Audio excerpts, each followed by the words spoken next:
بسم اللہ الرحمن الرحیم بسم اللہ الرحمن الرحیم۔ حضرت زید بن ثابت رضی اللہ عنہ کا حفظ قرآن۔ حضرت زید بن ثابت رضی اللہ عنہ ان جلیل القدر صحابہ رضی اللہ عنہم میں ہیں جو اپنے زمانے میں بڑے عالم اور بڑے مفتی شمار ہوتے تھے، بالخصوص فرائض کے ماہر تھے۔ کہا جاتا ہے کہ مدینہ منورہ میں فتویٰ، قضا، فرائض قرات میں ان کا شمار چوٹی کے لوگوں میں تھا۔ جب حضور اقدس صلی اللہ علیہ وسلم ہجرت فرما کر مدینہ منورہ تشریف لائے تو اس وقت کم عمر بچے تھے، 11 برس کی عمر تھی۔ اسی وجہ سے باوجود خواہش کے ابتدائی لڑائیوں یعنی بدر وغیرہ میں شریک نہ ہو سکے۔ ہجرت سے 5 برس پہلے 6 سال کی عمر میں یتیم بھی ہو گئے تھے۔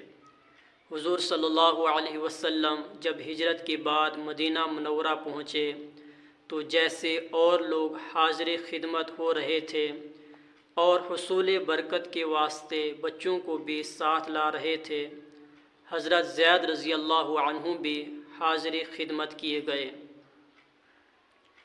زید رضی اللہ عنہ کہتے ہیں کہ میں حضور صلی اللہ علیہ وسلم کی خدمت میں جب پیش کیا گیا تو عرض کیا گیا کہ یہ قبیلہ نجار کا ایک لڑکا ہے۔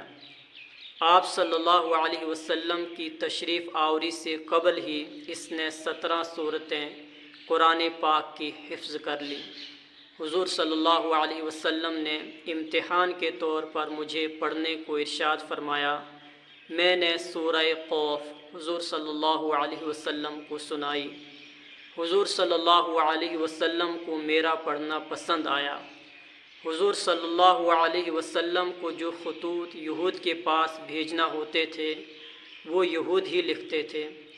ایک مرتبہ حضور اقدس صلی اللہ علیہ وسلم نے ارشاد فرمایا کہ یہود کی جو خط و کتابت ہوتی ہے اس پر مجھے اطمینان نہیں کہ گڑبڑ نہ کر دیتے ہوں، تو یہود کی زبان سیکھ لے۔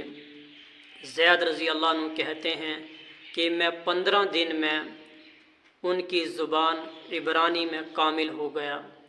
اس کے بعد سے جو تحریر ان کو جاتی وہ میں ہی لکھتا اور جو تحریر یہود کے پاس سے آتی وہ میں ہی پڑھتا تھا۔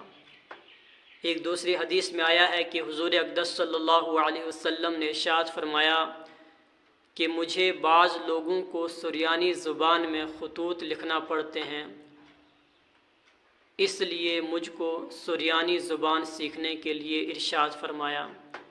میں نے 17 دن میں سریانی زبان سیکھ لی تھی۔